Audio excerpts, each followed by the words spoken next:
Guys did not come out to drain this pit. We got to do what we got to do. We're looking at this old system here.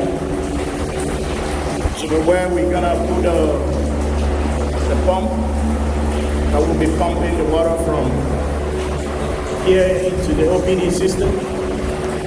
You see the amount of mud we still have in here. From this area where I'm standing, you can see the level of my boat. If I go in further, all of this is about a foot, almost. I mean, a lot has been taken out, not up to a foot deep. The far end there is about a foot. And this is the out to the city way. So, 8 to 10-inch pipe.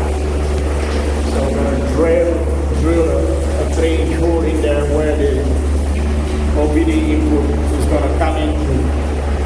And then at that end, the pump, the OBD will take it out from there, to the OBD.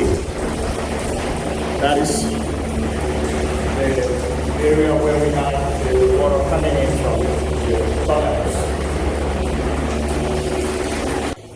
Network to the airline is established. That's the airline that goes down.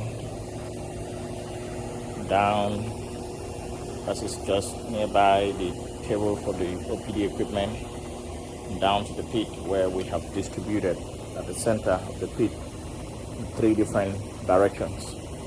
The airline position is changed and is far right down here. I have a T at the end here when I'm going to distribute the line and pump in there all over the pit and not just on one spot.